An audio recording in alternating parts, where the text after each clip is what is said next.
Well, because the baker believed his mother and father had died in a baking accident, at least that's what he believed, he was eager to have a family of his own and was concerned that all efforts until now had failed. Who might that be? We have sold our last loaf of bread. It's the witch from next door. We have no bread. Of course you have no bread. What do you wish? It's not what I wish. It's what you wish. Oh. Nothing cooking in there now, is there? The old enchantress went on to tell the couple that she had placed a spell in their house. What spell? In the past, when you were no more than a babe, your father brought his young wife and you to this cottage. They were a handsome couple, but not handsome neighbors. You see, your mother was with child, and she had developed an unusual appetite. She took one look at my beautiful garden and told your father that what she wanted more than anything in the world was greens, and nothing but greens. Parsley, peppers, cabbages, and celery, asparagus, and watercress, and fiddle ferns, and lettuce. He said, all right. But it wasn't quite, because I caught him in the autumn in my garden one night. He was robbing me, wrecking me, running through my rutabaga, raining my arugula, and ripping up my rampion, my champion, my favorite. I could have laid a spell on him right there.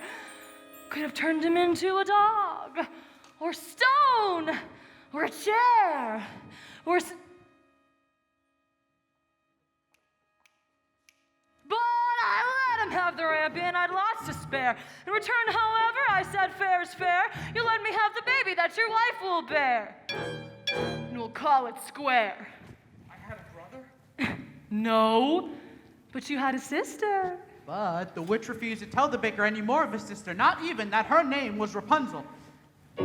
She went on. I thought I'd been more than reasonable, and that we all might go on to live happily ever after. But how was I to know what your father had also hidden in his pocket? You see, when I had inherited that garden, my mother warned me that I would be punished if I ever lost any of the beans. Beans? The special beans. I let him go. I didn't know he'd stolen my beans. I was watching him crawl back over the wall. Then bang, crash, the lightning flash, and oh, it's another story. Never mind. Anyway, at last the big day came, and I made my claim that I'll take away the baby. They shrieked and screeched, but I did, and I hit her where she'll never be reached. Your father cried, and your mother died. When for extra measure, I'll admit it was a pleasure. I said, sorry, I'm still not mollified. And I laid a little spell on them. You too, son.